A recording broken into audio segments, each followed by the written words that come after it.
I don't want to brag, but she's very, very funny. And also, she is the only senior lesbian PhD that also does comedy. So she's very unique in her field. Let's welcome her to the stage, Marylee Stephenson.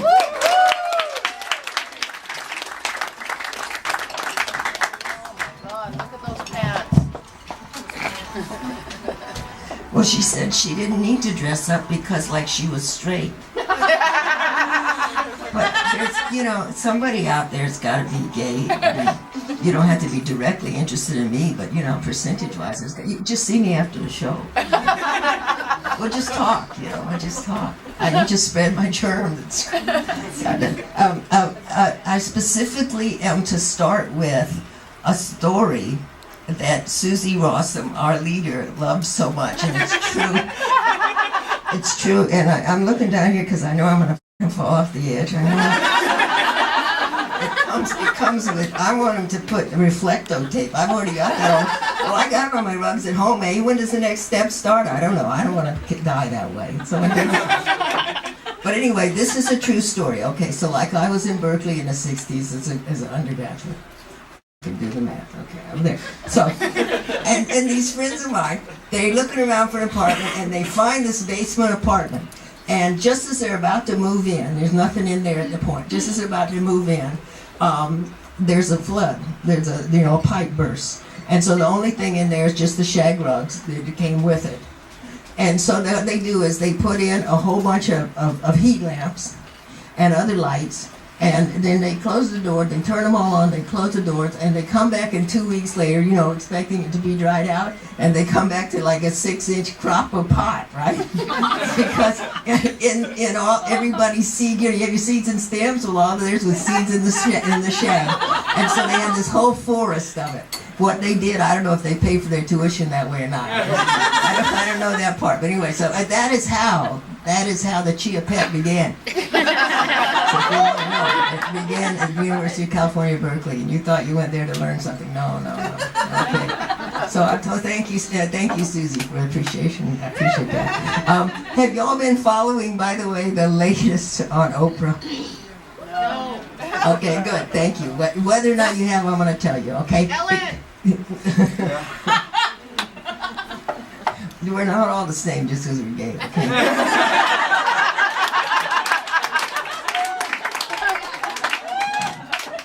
But in any case, in the Vancouver Courier, which I believe every word of, it said today that she uses a wrinkle cream that is made from foundational cells in foreskins from circumcised babies.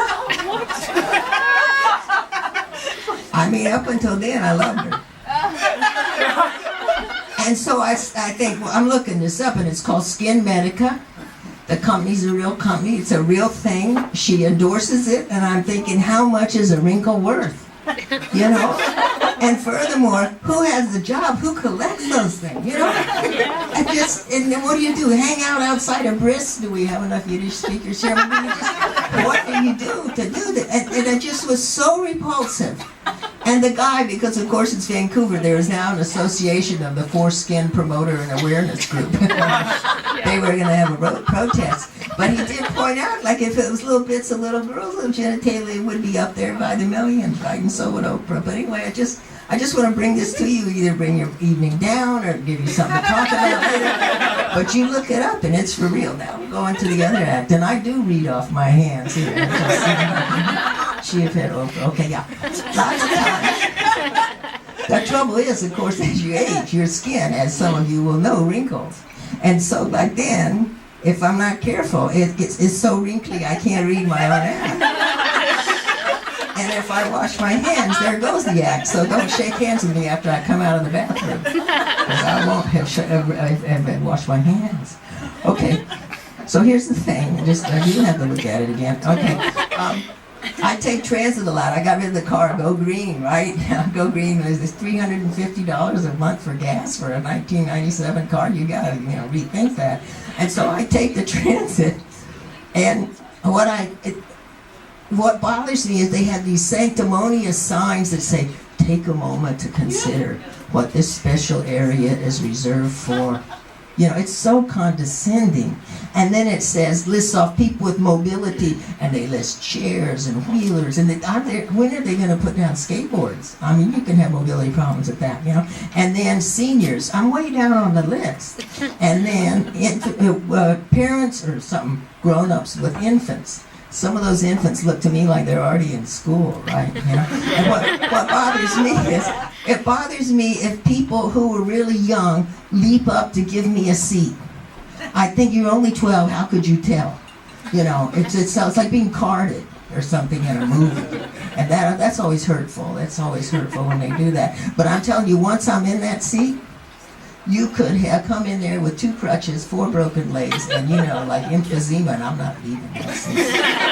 I'm telling you, seniority trumps disability any day of the week. I have no heart, I have no sympathy whatsoever. And the other thing is the sign's there. And the sign, it caught me so badly, I'm still traumatized. It said, it's just, you know, those ones they have there on the buses, and it said, lonely seniors die sooner. You see, now, how do you feel about that? You know, and you say to yourself, my God, am I lonely? You know, and then how do you tell? How are they measuring lonely? You know, in Vancouver, it's probably like how many times you have lattes with friends in a week, right? And then you can say, oh my God, if 3 is equal 2 months, so I had 6, so I got 6 months, you know. And then if you don't have a latte, you're thinking, oh my God, there goes 2 months right out of my life. And so, but it's not that. And then what it says is, do something about it. They're just guilt tripping you for being lonely, you know. It's so terrible. You know, what am I supposed to do? And then I'll call all my friends so that they'll take me for lattes so that I can build up points, right? I can build up months. But what happens is your friends have caller alert. And pretty soon they see it's you. And then they don't answer, and then you're a lonely senior all over again. You know, what are you supposed to do about that? And then it said, so then it's not just me to do something. They're guilt tripping you. Some of you I know personally. Some of you I'm going to know better after the show because I'm so beautifully dressed. And the thing is, they're guilt tripping you. Have you called Marylee this week and asked her to have a latte? Or have you taken 2 months off of her life? So there's a lot to go thanks to the United Way of the Lower Mainland, friends. And thanks for tonight. Have a good evening. Bye.